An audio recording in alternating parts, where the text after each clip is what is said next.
Hi, I just want to give you a couple of examples of what can happen when your blog is actually hacked and the kind of things that are going on all the while, the kind of hacks that are constantly happening to people's blogs without them even realizing, the kind of attacks that go on in the background. Now this is actually an old site that I set up back in 2009 for my mother, chrisgarrett.co.uk, and she's never actually used it, so there's an introductory post on there and that's it. So it's a very quiet blog, gets practically zero traffic, it's never been used for anything, and yet it still got hacked. It got targeted and hacked, even though there are no backlinks pointing to it, only one post, etc. Now, when I first found out this was hacked, the only reason I found out was the host told me.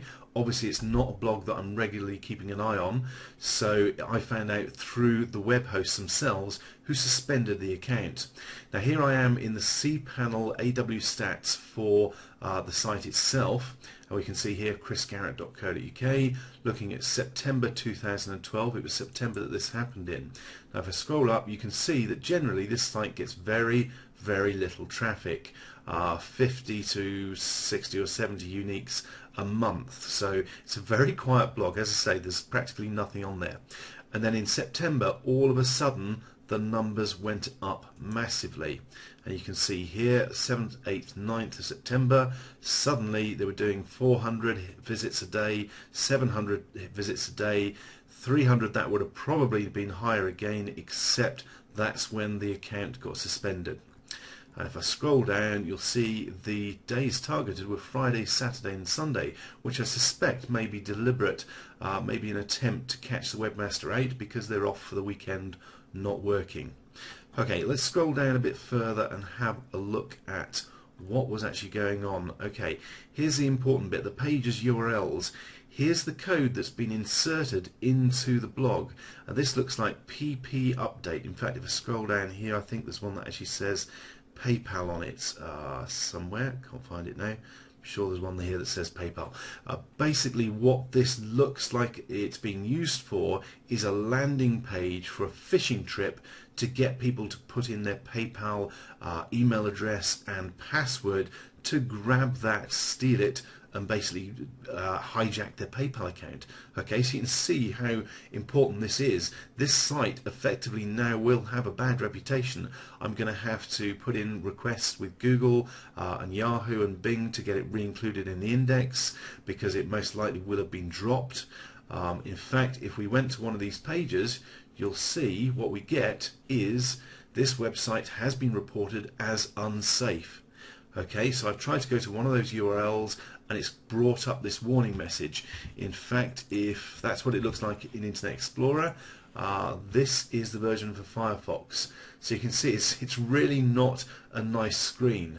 It gives information on why this page was blocked and basically gives the option to get me out of here. The option to ignore this warning and continue to the page is there, but it's basically tiny. And the same is true on Internet Explorer. Basically it's going to take you back to your home page. So really, if this happens, if your site gets hacked in this way and used for a phishing trip or something like this, then basically you're going to get no traffic from here on in until you get it re-included, if you can get it re-included in Google and Bing and Yahoo. So you really don't want this to happen, okay? So that's a quick look at what can happen when your site is hacked. Now let's have a look at another example. Now this is where hackers are trying to force their way through the login using a brute force attack. Basically they're throwing lots of username and password variations at the login in the hope of getting the right combination. And that actually happens a lot more than you'd think, simply because for the hackers this is all automated. So they can let the hacking software run 24/7 until they do find the right combination. What we're going to do is take a quick look at a series of warning emails that dropped into my inbox to let me know that this blog was under a brute force attack and that it was getting nowhere because of how we secure our blogs. I'm going to pop across to my email box. I'm just using Outlook here, and here are some of the emails that have come in. Now the important bit here to look at is down here at the bottom. You can see that what they're trying to do is use the admin username root and a password gelzo. If we go up to another one, there'll be a different password, it's the same username, root they're trying, but a different password.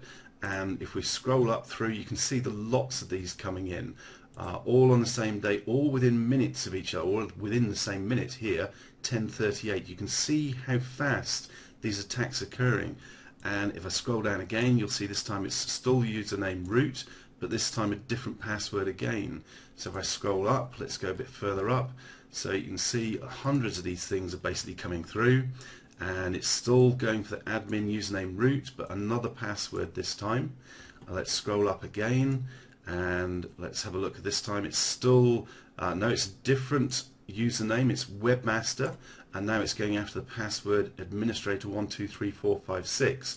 This is a classic example of a brute force attack, where basically they're using automated software to try and hack the site by guessing basically the username for the admin and the password, and they have as much time as they want to do this effectively, because they have a massive list of different usernames and passwords, and they'll just run through them using automated software until they happen across the correct one. As soon as they got that, they're into your site, you've lost it, you've lost control, and the damage is done. Okay, so that's just a couple of examples.